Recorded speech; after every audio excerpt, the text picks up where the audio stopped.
Joseph was perched firmly on his branch in the tree. It was thick, reliable, and perfect for sitting. It was so strong that he didn't tremble when the storms came or the winds blew. No, this branch was predictable and solid, and Joseph had no intention of leaving it. That is, until he was told to go out on a limb. As he sat securely on his branch, he looked up at the limb God wanted him to climb. He'd never seen one so thin. "There's no place to sit," he said to himself, "and how could you sleep dangling from that quivering twig?" Common sense told him not to go out on the limb. Conceived by the Holy Spirit? Come on. Self-defense told him not to do it. Who will believe me? What will our families think? Convenience told him not to do it. Just when I was hoping to settle down and raise a family. Pride told him not to do it. If she expects me to buy a tail like that? But God told him to do it, and that's what bothered him. It bothered him because he was happy where he was. Life next to the tree trunk was good. His branch was big enough to allow him to sit in comfort. He was near scores of other branch sitters, and he made some valid contributions to the tree community. Surely God wouldn't want him to leave. He had roots here. I have a feeling you can relate to Joseph. You've been there. You know the imbalance of having one foot in your will and one foot in his. Maybe you're in the midst of a decision. It's disrupting, isn't it?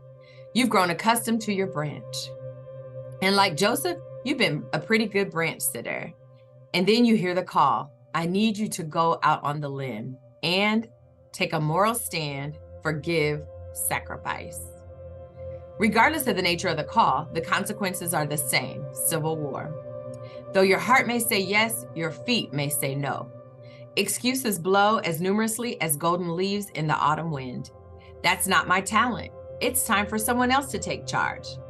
Not now, I'll get to it tomorrow. But eventually, you're left staring at a bare tree and a hard choice: his will or yours.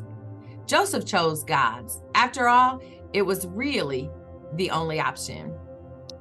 Joseph knew that the only thing worse than a venture into the unknown was the thought of denying his master.